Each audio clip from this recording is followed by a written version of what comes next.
Comment, bienvenue, welcome once again to another live stream. This one's with my dear friend Stephanie Mitchell Hughes, where we talk about all things to do with resilience. This particular case is more of sticking a pin in a sequence of events that have led to the fact that right now lawyers apparently, particularly in the States, are dying by suicide. And there seems to be a ramp up of this, and the profession doesn't seem to be, well, in your words, caring, but I would say perhaps not taking notice might be That kind. may be. That may be. I mean, I know that um, the title of this is provocative. Some maybe find it shocking. I want to state at the outset that if you are a person, if you are experiencing a mental health crisis, if you are indeed suicidal, please call or dial 988 if you are in the United States, and in the UK, what's the number? You I would dial say it. I would say 111 would be a good starting point, and just say to them that you need help and that you need support. You need it right now. Of course, the Samaritans is also a good place to go. I will find the number for that and give it out in a moment. But But what I would so like to ask you, what evidence have you got that the profession isn't, and more importantly, what evidence have you got that lawyers are dying in ever greater numbers through suicide? well, look at um look at the statistics by profession. Um I believe it's the CDC that found that lawyers as a profession rank fourth, rank fourth as a profession in the number of deaths by suicide. I believe that is the statistic. But I go back to the reason, or one of the primary reasons why I started telling my story. I started writing about this because I'm trying to respectfully disrupt the stigma associated with mental health and well-being, suicide within the profession. I started doing this because back in 2014, I'd been in the profession for 26 years and it didn't look much different than it did when I got here. And I say it because we still are not capable of recognizing, talking about. We seem to be incapable. Yes, improvement has happened. I'm not going to even say that nothing has happened, because you have really good work that has been done by organizations like the Institute on Wellbeing in Law, and putting out detailed evidence-based information, statistics, data, all of that about the state of the profession, about what well-being is, about what or how to create a mentally healthy workspace. I mean, from everything you tell me, the workspace in that profession that you were so involved in Mhm. is ever more increasingly stressed. Well, yeah, I mean, they are doing the work. The American Bar Association, which put a panel together. That panel and the recommendations that they made led to the creation of I Will. But, you know, I just feel like we need to move faster. The pace is not quick enough, because, and I have taught this in continuing legal education classes. I've said this over and over again. You have lawyers, whether they are young lawyers, whether they are middle aged, whether they are older partners, seasoned, young partners, who are taking their lives. It's in the news. And then last week I learned, sadly, that a judge in Western Massachusetts has died by suicide. And when these things happen, it rattles, as it should. I mean, suicide is extremely serious. Well, it's the final sanction. It is, It's yeah. I saying mean, right. up with this I will not put, and the only way that I can control the situation is by ending my involvement in it. Well, and plus, and again, I'm not a clinician or anything. I can only tell you my experience as a person who has had many, what I call these generous episodes of suicidal thinking. Right. It's not necessarily about wanting to die, but it is about wanting to shut off the pain that comes with and can come with living with a mental health condition, living with tremendous anxiety, living in and working in a very high stress, high performance, high expectation, darn near Expectation. perfection Expectation is the profession. word, isn't it? Yeah, Expectation is what really the pushes it. expectation of perfection. Yeah. And that can take a tremendous toll on people. But we have to stop pretending that the emperor is wearing clothes. There are people out there. I'm not the only one.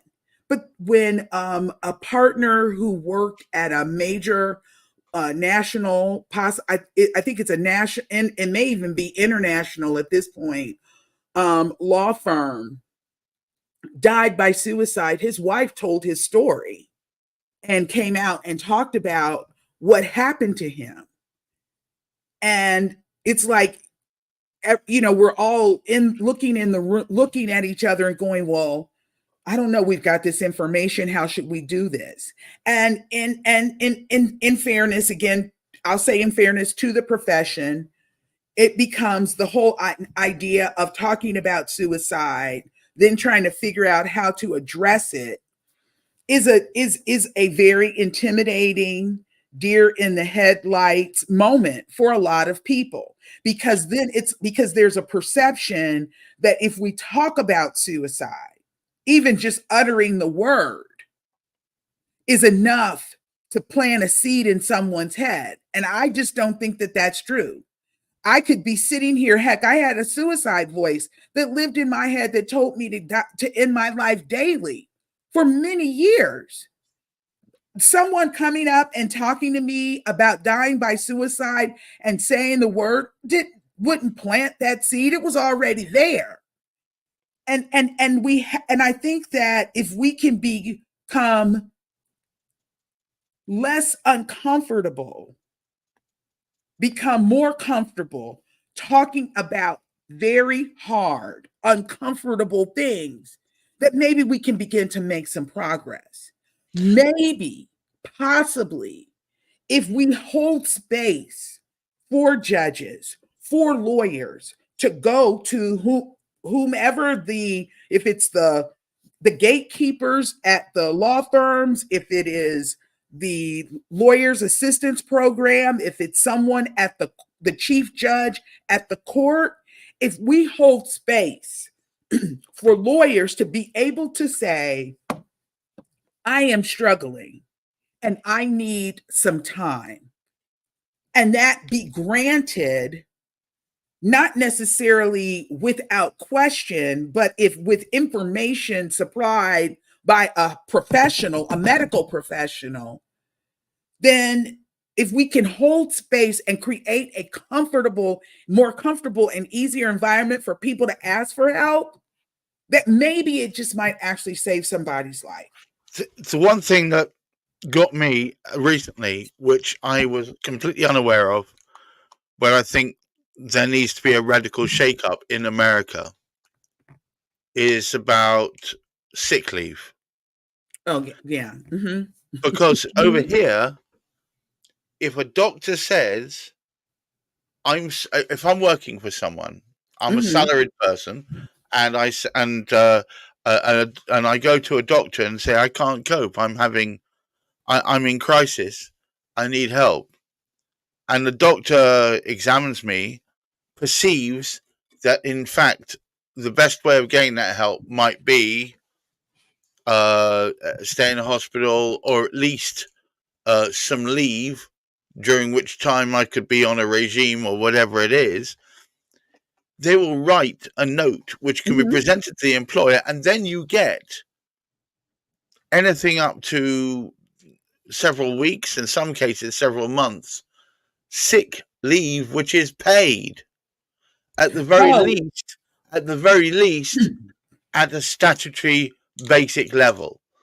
not And that here. means that means that you can get well, not fear you've lost your job, Mm-hmm. and even successfully return better, because you've learnt new coping strategies, that you've understood yourself better, perhaps. And actually, very rarely to do with pharmaceuticals, mostly to do with having the space and time Mm-hmm. to be led to the point where you understand how you are, what you are, to learn those strategies to avoid the triggering situations.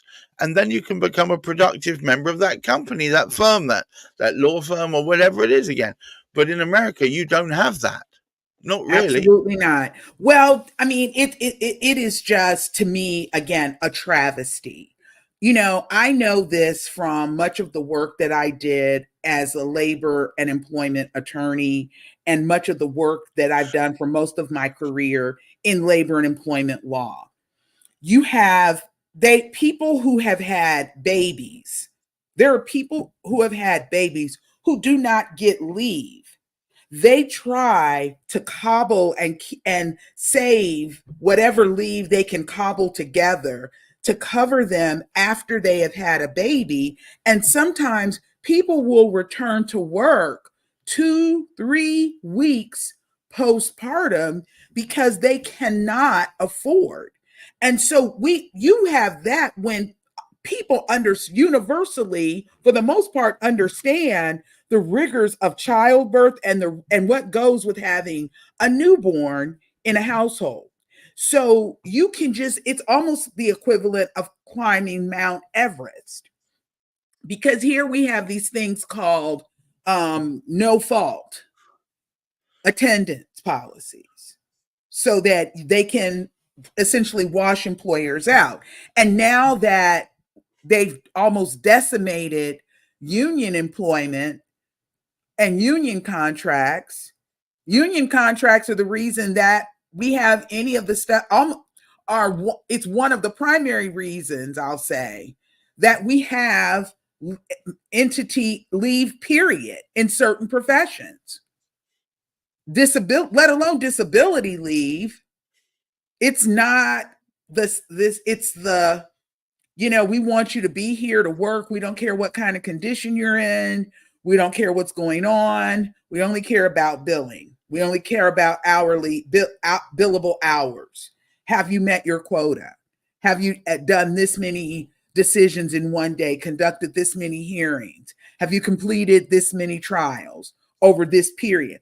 I'm not saying that people should not be held accountable. Quite the opposite. I am saying begin to hold space so that people can be productive, so that way you don't have to actively make them hold them accountable. Most people who come to work want to do their job. That's what they do. That's what they're going to do.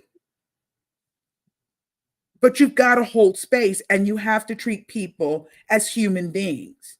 And you have to recognize that because we are merely human, we are not perfect.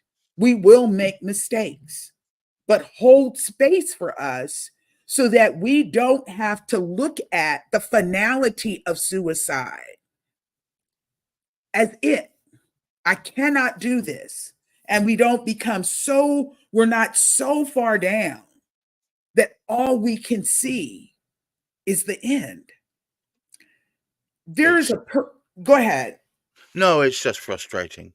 It's I know, frustrating. I know, but it is. I At the risk of sounding syrupy sweet, which anyone who knows me knows that I am not. It saddens me. It breaks my heart when this happens. Even though I've been here in that space so many times, it breaks my heart because, on the one hand, if I have decided, if I have gotten so far down that I have concluded that suicide is my only option, I don't believe that there's anything that anyone could do to stop me. No, but But even though if you don't feel supported by the community within the business that you're working with, Mhm. then suicide is far more likely to be your only option. Well, If you don't people will feel, think if of you that. don't feel, But the thing is, though, Gareth, is that I say that if that is what I have decided to do, you can't stop me. If that's it, I say that on the one, but on the other hand, what could possibly happen to stop a to prevent someone from sliding so far down in the pit that they are standing on, I call it that line right? between life and death? Is there something that we can do if we begin holding space, if we begin prioritizing mental health and well-being, if we begin prioritizing and allowing people to take time off if they need it? If we do those things, is it possible to stop people from sliding so far down I that think they they are need on to. that line? In my mind, people who are on that path need to know or should see positions or have examples available to them of people who have been at a similar position but found their way back, perhaps through a mixture of therapy and also talking to people within their And own that's true. profession That's who true. are supportive. Because if you don't feel that there's anyone out there like you, then your mind will say, "Well, I've got a unique situation. No one can possibly understand where I'm at, and if I Right. feel I need to go, then I need to go."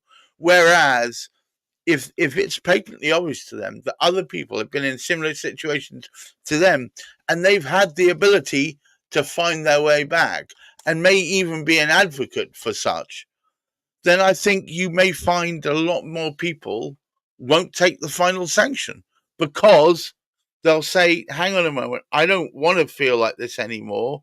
And I've got two options of making the pain stop.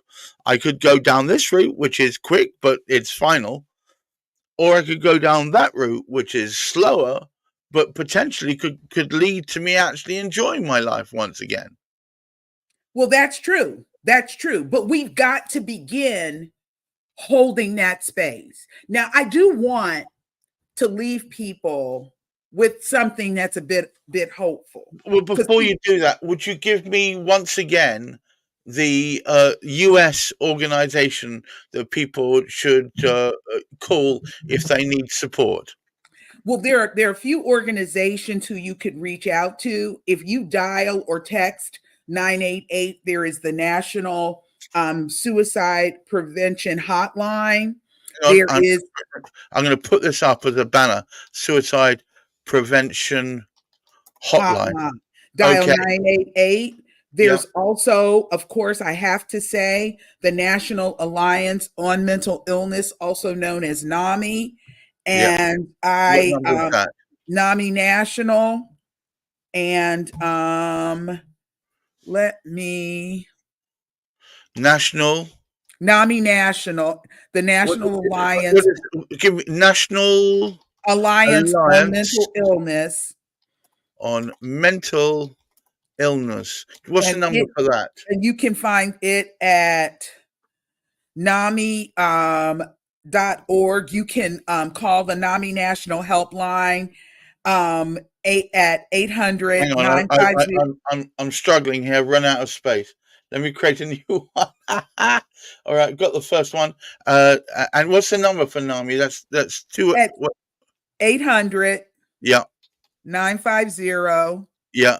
6264, or you can text helpline. No, I'll just do that. So what? And that's And that's only, but you can call NAMI from this helpline from 10 a.m. to 10 p.m. Eastern Standard Time.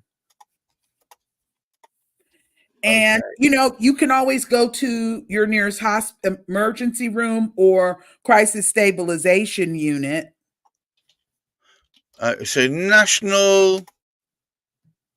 What's the A stand for? Alliance Alliance of on on. mental illness. There we go. I got it finally on mental illness. Let me get that up on the screen. Yeah, there we go. All right, good. So But I wanted to make sure that's up there. We've also got, if you feel triggered, don't worry about it. We've got the Samaritans over here. They're really helpful. So they're the two that we're going to put up. That's going to put that up for a couple of seconds more. And then what I'd like you to do is just wind us up and take us home, yeah, please. I wanted to leave on a note of hope.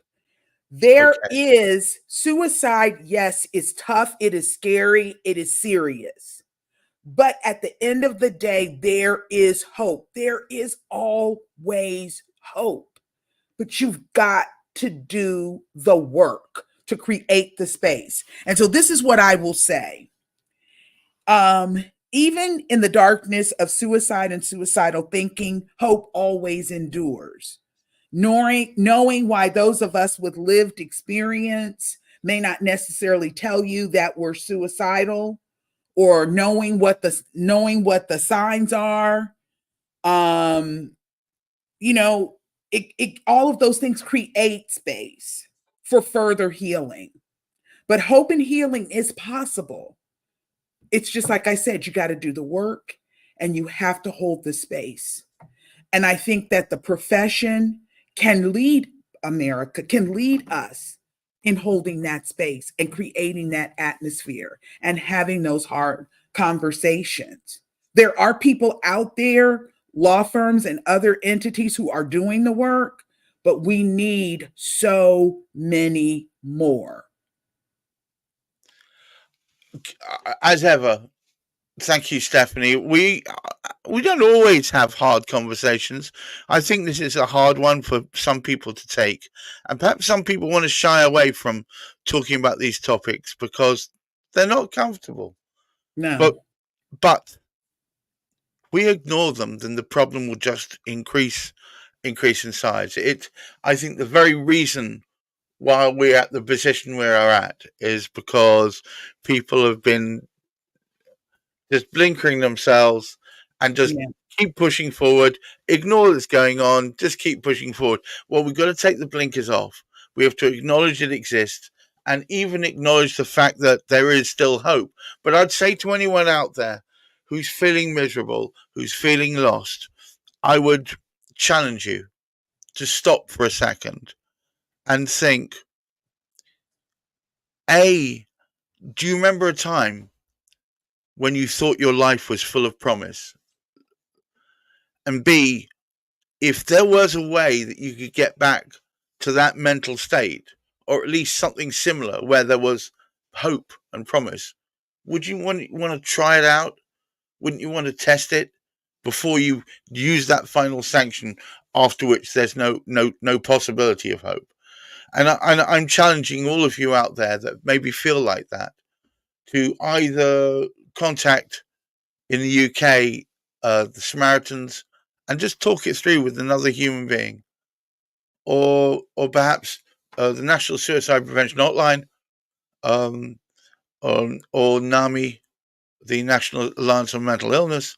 Either of those two will work fine, so you can talk to a human. Just take a beat, just take a moment to explore possibilities, rather than assuming that because your immediate vicinity doesn't want to hear, it means no one wants to hear.